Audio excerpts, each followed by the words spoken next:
कर्म एवं कर्मफल मीमांसा अध्याय 12 मनोविकार। क्रोध। नास्ति कोपसमो वह्निः चाणक्य नीति 5:12। क्रोध के समान अन्य कोई अग्नि नहीं है। मानव जीवन में यह दूसरा सबसे प्रबल मनोविकार है जिससे हमारे कर्म अत्यधिक प्रभावित होते हैं। क्रोध क्यों होता है, यह प्रश्न गंभीर है। हम सभी जीवन में कभी न कभी क्रोधित होते ही हैं। कुछ लोग कम और कुछ लोग अधिक। कई लोगों का स्वभाव ही क्रोध वाला बन जाता है, अतः इसे समझना परम आवश्यक है। क्रोध के निम्नलिखित कारण कहे जा सकते हैं। पहला कारण, विवेक यानी सत्य ज्ञान यानी विद्या का न होना। क्रोध और विवेक एक दूसरे के विरोधी हैं, जैसे प्रकाश और अंधकार। प्रकाश का अभाव ही अंधकार है। प्रकाश की एक किरण के होते ही अंधकार दूर भागने लगता है। उसी प्रकार विवेक के न रहते ही क्रोध होता है, क्योंकि विवेक के होने पर क्रोध हो ही नहीं सकता।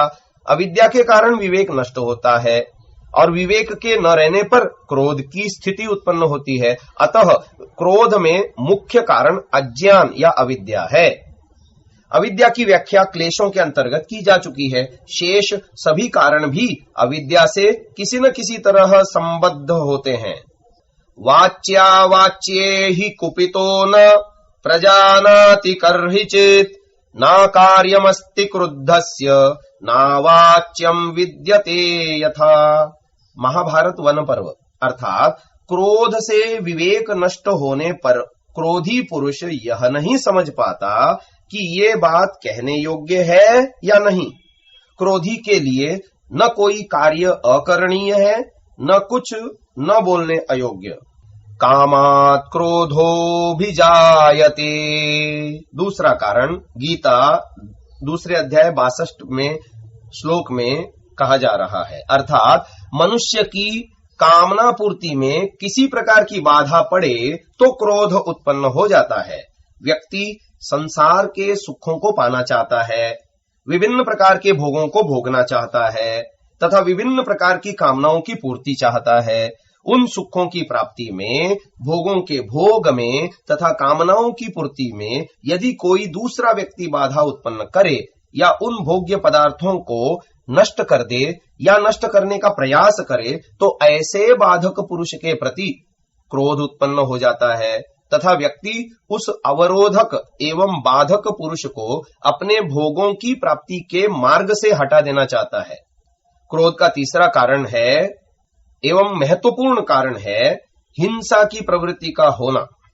हिंसा का रूढ़ अर्थ किसी अन्य प्राणी की हत्या या वध आदि करना है, परंतु यह हिंसा के मात्र एक अंश को ही परिभाषित करता है। योग दर्शन के भाष्यकार महर्षि व्यास जी अहिंसा की परिभाषा करते हुए लिखते हैं, सर्वथा सर्वदा सर्वभूतानां अनभिद्रोहः। अर्थात सर्वथा सभी प्रकार से, अर्थात शारीरिक, वाचिक और मानसिक सभी प्रकार से, सर्वदा समस्त कालों में, सदैव, सर्वभूतानां सभी प्राणियों के प्रति, अनभिद्रोह द्रोह न करना यानी वैर भाव न करना अहिंसा है। तो हिंसा का अर्थ क्या हुआ? किसी भी प्राणी के प्रति किसी भी प्रकार से यानी शारीरिक, वाचिक, मानसिक किसी भी काल में वैर भाव रखना हिंसा है। दूसरे प्राणी के वैरी बनने से पहले हम अपने वैरी और शत्रु बन जाते हैं। दूसरे के प्रति हिंसा करने से पूर्व हम अपने प्रति हिंसा करते रहते हैं, क्रोध करते रहते हैं। जरा सा अवसर मिलते ही क्रोध बाहर दूसरे के प्रति व्यक्त हो जाता है। जब तक हिंसा बहिर्मुखी नहीं होती तब तक हम अपने प्रति, अपने अंतःकरण में अपनी हिंसा करते रहते हैं। मन में दूसरों के प्रति विरोधी वैर भाव के विचारों का चिंतन, दूसरे के प्रति अनिष्ट चिंतन करते रहने से आंतरिक संघर्ष और उसके फल स्वरूप हिंसा का भाव भरता तथा बढ़ता जाता है। उससे हमारे शरीर में रासायनिक परिवर्तन होते हैं, तनाव बढ़ता है तथा मन मस्तिष्क अत्यधिक तनावग्रस्त होते चले जाते हैं। परिणामतः रक्त में उबाल आने लगता है तथा संपूर्ण शरीर के स्नायु भी तनावग्रस्त हो जाते हैं। जब शरीर इनके दबाव को सहन नहीं कर सकता तो हम क्रोध से कांपने लगते हैं। जब तक हमारा स्नायविक संस्थान इस दबाव को सहन करता है तब तक हम क्रोध को दबाए रखते हैं। उसके बाद क्रोध बाहर प्रकट ही हो जाता है। जिन लोगों का स्नायविक संस्थान दुर्बल होता है वे जल्दी क्रोधित हो जाते हैं। इसलिए कमजोर व्यक्ति को गुस्सा जल्दी और ज्यादा मात्रा में आता है। मन में असंतोष, कुंठा, तनाव और संघर्ष की स्थिति तभी बनती है जब हमारी इच्छाओं के अनुरूप कार्य नहीं होता और विपरीत स्थिति प्रस्तुत हो जाती है। जब भीतर ही भीतर विस्फोटक स्थिति बनती रहती है, बढ़ती रहती है, परंतु हमारा विवेक या ज्ञान इसे नियंत्रित और शांत करने की कोशिश करता रहता है। जैसे ही और जब भी स्थिति पर से नियंत्रण हटा नहीं कि विस्फोट हो जाता है, क्रोध बाहर उबल पड़ता है। क्रोध को बाहर प्रकट होने के लिए एक छोटा सा कारण भी पर्याप्त होता है। इसलिए हम देखते हैं कि कभी कभी लोग जरा सी बात पर क्रोधित हो जाते हैं और सामने वाला व्यक्ति हैरान रह जाता है कि क्या बात है जो इतना क्रोध आ रहा है। इसका कारण सामने वाला नहीं जानता कि यह कितने समय से अपने अंदर संघर्ष और तनाव झेलता आ रहा है, जो अब छोटा सा कारण प्रस्तुत होते ही क्रोध के रूप में प्रकट हो गया। ऐसी स्थिति में कई बार लोग अपने ही नियंत्रण में नहीं रह पाते और एक अस्थायी पागलपन के शिकार हो जाते हैं। इसके परिणाम स्वरूप व्यक्ति होश में न रहकर ऐसे काम कर जाता है जो कोई भी सामान्य स्थिति में रहकर कभी नहीं कर सकता।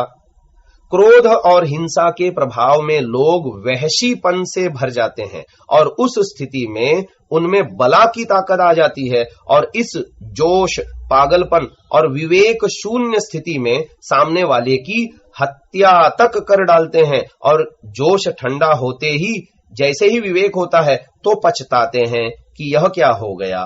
परंतु अब पछताए होत क्या जब चिड़िया चुग गई खेत। चौथा कारण है, अगर हमारे ऊपर कोई अत्याचार करता है तो हम में भी उससे बदला लेने की भावना जागृत होती है। जैसे को तैसा हम करना चाहते हैं।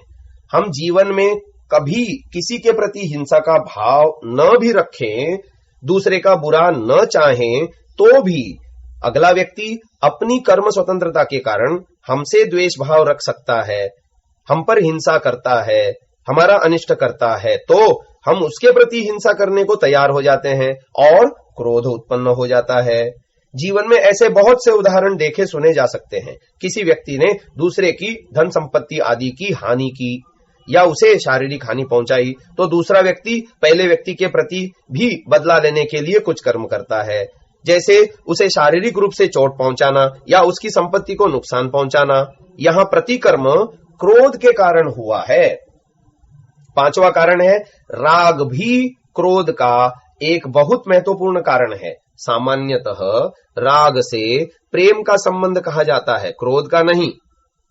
हम जिस स्त्री पुरुष आदि के प्रति राग रखते हैं, अगर कोई उन पर हिंसा क्रोध करता या उनका अनिष्ट करता है तो यह भी हमारे क्रोध को उत्पन्न होने का कारण बनता है। जैसे किसी ने किसी स्त्री, पुत्र, पुत्री, माता, पिता, बहन या भाई आदि के प्रति कोई अनिष्ट किया हो तो हम उसके प्रति हुए अत्याचार आदि का बदला लेने के क्रोध से भर जाते हैं और उस अत्याचारी पुरुष के प्रति हिंसा भी करते हैं। अगर वैसी ही हिंसा या अत्याचार किसी अनजान व्यक्ति के प्रति हुआ होता तो हम में भी वैसी हिंसा या क्रोध की स्थिति नहीं होती जैसी कि अब हुई है। छठा कारण है, कई संप्रदायों की धार्मिक कहे जाने वाली पुस्तकों में संप्रदाय विशेष को न मानने वालों पर हिंसा की आज्ञा दी होती है। जैसे कुरान शरीफ में इस्लाम को न मानने वाले को काफिर कहा गया है तथा ऐसे काफिर व्यक्ति को जान से मार देने का आदेश भी दिया गया है। इस प्रकार के फतवे या मान्यताएं हिंसा तथा क्रोध की भावना को बढ़ाती है। हिंसा के भाव के बिना क्रोध नहीं किया जा सकता और न ही हिंसा की जा सकती है। हम इस तरह से किसी की गर्दन नहीं काट सकते जिस तरह मुस्कुराते हुए किसी के गले में हार डाल देते हैं। किसी को इस तरह चाकू नहीं मार सकते जैसे डॉक्टर इंजेक्शन की सुई लगा देता है। अलगाव, वैमनस्य, विरोध, कटुता, द्वेष, ईर्ष्या, आवेश, शत्रुता, आक्रामकता, प्रतिरोध, प्रतिस्पर्धा, प्रतिद्वंद्विता आदि हिंसा के ही छोटे छोटे रूप हैं। इनमें से कोई भी हमारे चित्त में उपस्थित होगा तो यह क्रोध का रूप कभी भी ले लेगा। अतः मानसिक स्तर पर अहिंसा की भावना का होना आवश्यक है, तभी व्यक्ति क्रोध से बच सकेगा। मन में शत्रुता, द्वेष, वैमनस्य आदि का न होना अहिंसा तो है, परंतु कब पुनः हिंसा का भाव पैदा हो जाए, अहिंसा का भाव लुप्त हो जाए, यह कहना असंभव है। इसकी संभावना सामान्यतः बनी रहती है। हम किसी से शत्रुता, वैर भाव नहीं रखते, द्वेष नहीं रखते, वैमनस्य और विरोध नहीं रखते। यह न होने की यानी नकारात्मक स्थिति है, जो कभी भी विधेयात्मक यानी पॉजिटिव यानी सकारात्मक हो सकती है। आज शत्रुता नहीं है तो कल परिस्थिति वशात हो सकती है, या दूसरों के कर्मों के कारण हो सकती है। ऐसा जीवन में पग पग पर होता है। यदि हम शत्रुता के स्थान पर प्रेम, द्वेष के स्थान पर आत्मीय भाव, वैमनस्य के स्थान पर एक मन होने की भावना करें तो स्थिति विधेयात्मक यानी सकारात्मक हो जाएगी। परिणामतः हिंसा के अवसर समाप्त होंगे तथा क्रोध का अंत होगा। क्रोध का मूल हिंसा में कहीं न कहीं छिपा रहता है। जब हिंसा समाप्त होगी तो क्रोध भी समाप्त होगा। अगर हमारे भीतर हिंसा की भावना है तो क्रोध रहेगा ही। चाहे हम क्रोध को अवसर आने पर प्रकट न होने दें, क्रोध को दबाना क्रोध का अंत नहीं है। दबाने पर तो हमारे अंदर तनाव अधिक होगा और एक बड़े विस्फोट की तैयारी होगी, और उस विस्फोट में जो भी हो जाए वह कम होगा। एक सेठ के यहाँ एक व्यक्ति नौकरी करता था।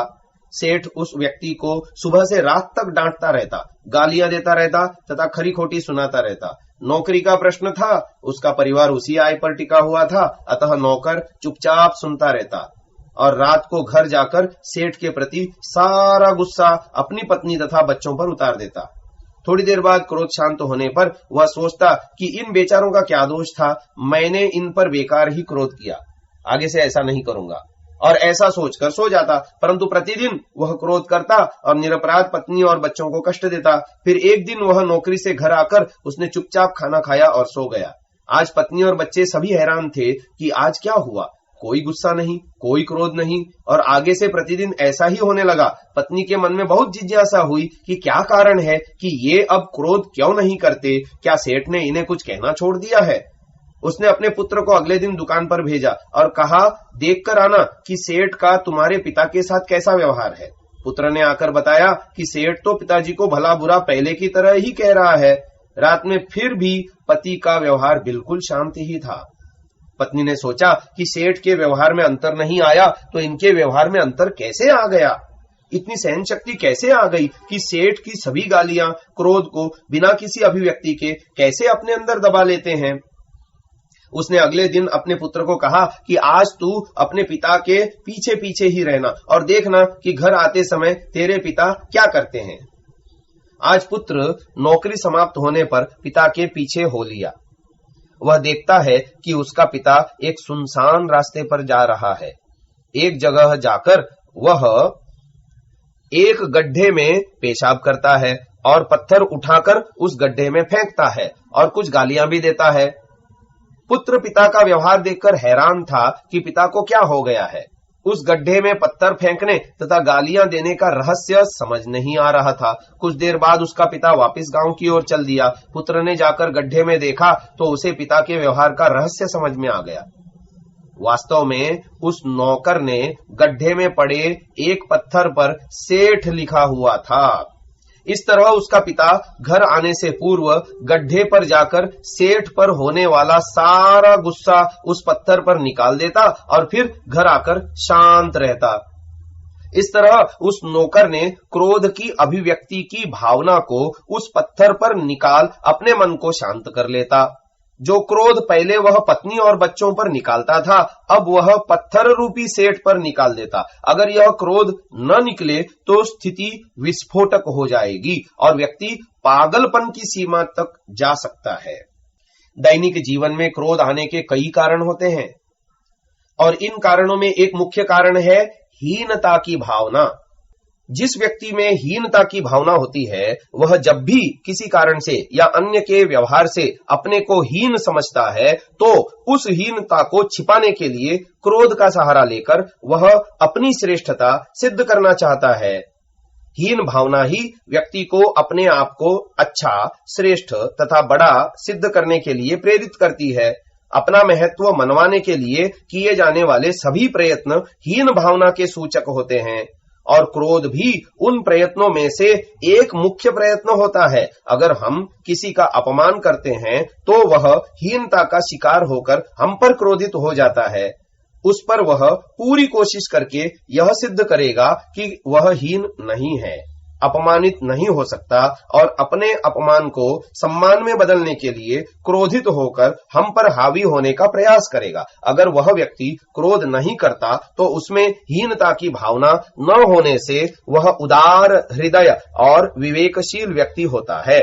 यदि उसके द्वारा क्रोध करने पर हम उससे क्षमा मांग लेते हैं तो उसके अहम की तुष्टि हो जाने पर वह क्रोध को शांत करता है, क्योंकि हमने उसका अपमान कर या कुछ गलत कहकर उसके अहम को ठेस पहुंचाई थी। अब उससे क्षमा मांगकर उसे बड़ा सिद्ध करने का प्रयास किया है।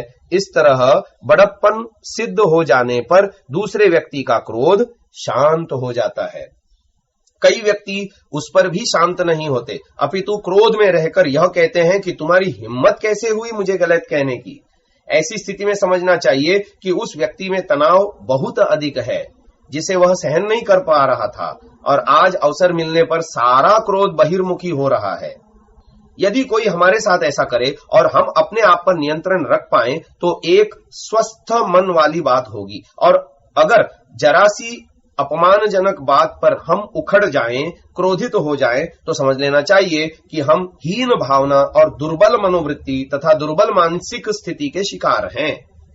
अगर कोई हमें उपहार दे और हम उसे स्वीकार न करें तो उपहार देने वाले व्यक्ति का ही रहेगा। इसी प्रकार यदि कोई गाली दे या अपमान करे और हम उसे अस्वीकार कर दें तो वह गाली या अपमान उस देने वाले व्यक्ति के अपने लिए ही होंगे। जो क्रोध हमें आना चाहिए था वह नहीं आया, क्योंकि हम मानसिक रूप से स्वस्थ हैं। हीन भावना रखने वाला व्यक्ति ईर्ष्या, द्वेष, अहंकार, वैमनस्य, विरोध और झूठा दिखावा करना आदि दोषों से युक्त रहता है और वह यह सभी दोष हिंसक भावना और क्रोध पैदा करने में सहायक सिद्ध होते हैं। क्रोध करने मात्र से ही हम जान लें कि हमने इन दोषों को अपने में स्थान दिया हुआ है। इन दोषों के रहते हुए आत्मकल्याण संभव नहीं है। आचार्य चाणक्य क्रोध का प्रभाव लिखते हुए कहते हैं, आत्मानमेव नाशयति अनात्मवताम कोपः। सूत्र 148। असंस्कृत मन वाले अविवेकी लोगों का क्रोध उन्हीं के आत्मकल्याण का विनाशक होता है। अतः कहा गया है, अग्नावग्निम न निक्षिपेत। सूत्र 410। अर्थात मनुष्य को क्रोध के प्रत्युत्तर में क्रोध नहीं करना चाहिए। आग में आग नहीं डालनी चाहिए, क्योंकि अग्नि से अग्नि शांत नहीं होती। क्रोधित मनुष्य के क्रोध को अत्यंत उत्तेजित करने वाली ऐसी कोई बात या काम नहीं करना चाहिए कि व्यक्ति न केवल स्वयं अशांत हो जाए और दूसरा प्राण हानि तक करने को उद्यत हो जाए। क्रोध का प्रभाव। क्रोध का प्रभाव हमारे शरीर और मन पर बहुत बुरा पड़ता है, इसलिए स्वस्थ शरीर और स्वस्थ मन के लिए इसे त्याज्य माना गया है। क्रोध ऐसी अग्नि के समान है जो पहले धीरे धीरे सुलगती रहती है, धुआं करती रहती है और किसी दिन अचानक भड़क उठती है। अपनी ही लगाई इस आग में हमारा शरीर और मन सुलगता झुलसता रहता है। क्रोध से विवेक नष्ट होते ही व्यक्ति न करने वाले कार्यों को भी करता, न कहने वाली बातों को भी कहता हुआ न केवल स्वयं का अकल्याण करता वरन अपने आसपास के लोगों तथा परिजनों को भी अशांत और तनावग्रस्त करता रहता है। क्रोध से प्रभावित मानसिक स्थिति बहुत खराब हो जाती है। बुद्धि नष्ट हो जाने से व्यक्ति मूर्खतापूर्ण पागलों जैसे कार्य करने लगता है। क्रोध को अस्थायी पागलपन भी कहा जाता है। इस स्थिति में व्यक्ति एक विचार ही पर केंद्रित हो जाता है और शेष सभी विचार गौण हो जाते हैं। ऐसी स्थिति में व्यक्ति ऐसे काम कर जाता है जो सामान्य स्थिति में नहीं हो सकते थे। मानसिक आवेश, जोश और तीव्र उत्तेजना से थोड़ी देर के लिए व्यक्ति में इतना बल एकत्र हो जाता है जितना सामान्य अवस्था में नहीं हो पाता, परंतु इस बल का हम सदुपयोग न कर क्रोध की अवस्था में दूसरे के प्रति तथा स्वयं के प्रति भी अनिष्ट ही कर डालते हैं, क्योंकि क्रोध से विवेक या ज्ञान की शक्ति पहले ही समाप्त हो जाती है। इस प्रकार मन के साथ शरीर भी सुलगता और झुलसता रहता है। क्रोध का प्रभाव हमारे शरीर की कुछ ग्रंथियों पर भी पड़ता है। इससे प्रभावित व्यक्ति के पाचन संस्थान के अंग भी ठीक से कार्य नहीं कर पाते। परिणाम स्वरूप आहार ठीक से पच नहीं पाता। भूख को पैदा करने के लिए जो आवश्यक रस आमाशय में इकट्ठे होते रहते हैं, वे क्रोध की अग्नि में पक जाते और भूख समाप्त हो जाती है। हम देखते हैं कि क्रोधावस्था में व्यक्ति को भूख नहीं लगती। मनोवैज्ञानिकों का मत है कि जैसे ही हम क्रोध करते हैं वैसे ही हमारे शरीर की कुछ ऐसी ग्रंथियां खुल जाती हैं जो विष को इकट्ठा करके रखा करती हैं। ये ग्रंथियां शरीर की सुरक्षा का कार्य करती हैं, क्योंकि ये शरीर में विष को फैलने न देकर एक जगह इकट्ठा करती रहती हैं। क्रोध से प्रभावित ये ग्रंथियां सुरक्षा के स्थान पर आक्रामक कार्य करने लगती हैं। जो विष एक जगह रुका था उसको शरीर में छोड़ दिया जाता है। क्रोध एक आपातकाल की तरह होता है जो सारा शरीर एकजुट होकर हर प्रकार के आक्रमण करने को तत्पर हो जाता है। क्रोध तामसी वृत्ति है, अतः क्रोध की स्थिति में शरीर में जितने तामसिक तत्व हैं वे सभी उग्र और बलवान हो जाते हैं। खून का दौरा तेज हो जाता है, अतः दिल की धड़कन बढ़ जाती है और बुद्धि गर्म हो जाती है। धीरे धीरे सारा शरीर क्रोध अग्नि में तपने लगता है और इस आवेश के कारण गुस्से से शरीर कांपने लगता है। क्रोध के आवेश में व्यक्ति अपने से बलवान व्यक्ति का भी मुकाबला कर लेता है। क्रोधी स्वभाव होने पर व्यक्ति छोटी छोटी सी बात पर क्रोध करने का आदी हो जाने से सदैव क्रोध की अग्नि में झुलसता रहता है। परिणाम स्वरूप इससे उसका शरीर वैसे ही सूखने लगता है जैसे ग्रीष्म ऋतु की धूप में हरियाली सूखने लगती है। परिणामतः शरीर की धातुएं क्षीण होने लगती हैं और व्यक्ति धैर्यहीन, चिड़चिड़ा और निकृष्ट स्वभाव वाला हो जाता है। अधिक क्रोध करने से शरीर में बार बार उष्णता आने से पित्त कुपित होने लगता है, जिससे पित्त जनित रोग उत्पन्न हो जाते हैं। पाचन संस्थान पर भी बुरा असर पड़ने से अम्ल पित्त, उच्च रक्तचाप, सिर दर्द, प्रदाह, अरुचि और अनिद्रा आदि रोग होने लगते हैं। क्रोध से बचाव। क्रोध को अग्नि कहा है, अतः इससे बचने का सबसे सुगम उपाय है कि क्रोध को शुरू ही न होने दें और जिस बात पर क्रोध आया हो उसे थोड़ी देर के लिए टाल दें। रामायण का सबसे सुंदर उपदेश है कि अगर किसी अच्छे कार्य का विचार हो तो आज ही कर डालो और किसी बुरे कार्य का विचार हो तो उसे कल पर टाल दो। इस तरह कल कभी नहीं आएगा और व्यक्ति बुरे कार्य करने से बचा रहेगा। पर ऐसा तो वही व्यक्ति कर सकता है जिसमें आत्मबल हो, स्वयं अपना मालिक हो। जो मन की सुनता हो और बुद्धि को छोड़ देता हो, उसके लिए यह संभव नहीं है। मन के प्रभाव में रहने वाला बुद्धिहीन, हीन भावना से ग्रस्त, ईर्ष्यालु, दरिद्र मनोबल और कमजोर स्नायु मंडल वाला व्यक्ति होता है। अगर कोई हमें क्रुद्ध करना चाहे, उकसाना चाहे, चिढ़ाना और कुढ़ाना चाहे और दूसरे के प्रभाव में आकर हम ऐसा करने लगे तो हम हार गए और सामने वाला अपने निकृष्ट उद्देश्य में सफल हो गया। फिर एक बुद्धिहीन, दुर्बल मन वाले व्यक्ति और हम में क्या अंतर रहा? यदि हम क्रोध ही नहीं करें और जो कुछ कहना या करना चाहते हो वह शांति, धैर्य और विवेक पूर्वक कहें और करें तो हम जीत जाएंगे और सामने वाला व्यक्ति अपने उद्देश्य में असफल हो जाएगा। परंतु ऐसा तभी होगा जब हम अपनी बुद्धि पर विश्वास करेंगे तथा हमारा स्वभाव शांत और गंभीर होगा। क्रोध का अंत पश्चाताप में होता है। प्रायः क्रोध की अवस्था में किए गए कार्यों के प्रति क्रोध शांत होने पर खेद होता है। अतः क्रोध करना अच्छा नहीं होता।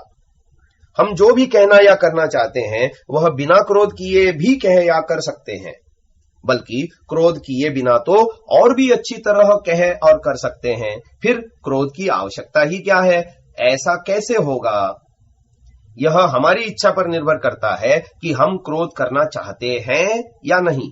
यदि हम प्रण कर लें कि क्रोध को पैदा ही नहीं होने देंगे तो ऐसा प्रयत्न करने लगेंगे। इसके लिए हमें अपने अंदर से वैर भाव, द्वेष आदि को निकालकर प्रेम भरना होगा। परिणाम स्वरूप हम तनावग्रस्त होने के स्थान पर शांत और संतुलित बने रहेंगे।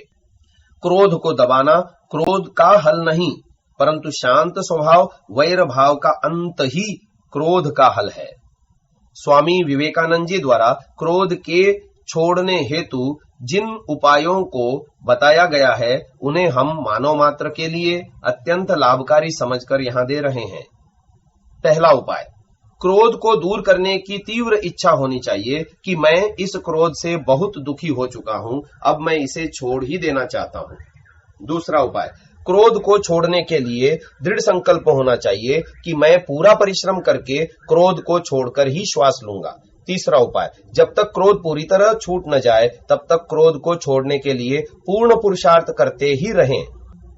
चौथा उपाय, शांत स्वभाव के व्यक्तियों के साथ उठना बैठना आदि व्यवहार रखें, क्रोधी स्वभाव वालों से दूर रहें। पांचवा उपाय, दूसरे लोग मेरे साथ कम से कम ऐसा अच्छा व्यवहार तो अवश्य ही करें, इस प्रकार की इच्छाओं को कम करते जाएं।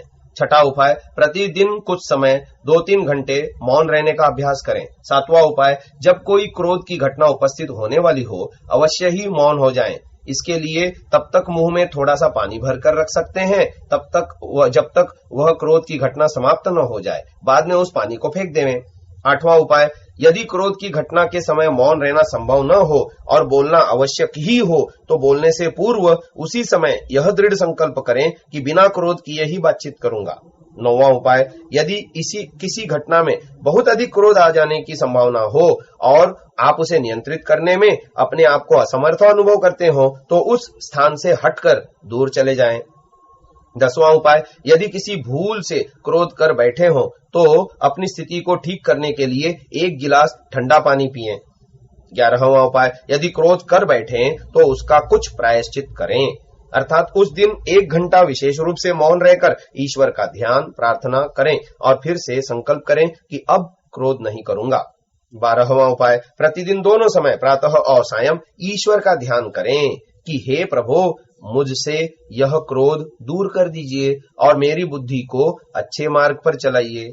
13वां उपाय, निम्नलिखित दोनों सूचियों को प्रतिदिन कम से कम 3 बार पढ़ें। सूची नंबर 1, क्रोध करने से हानियां। पहली हानि, क्रोध करने से सिर दर्द होता है।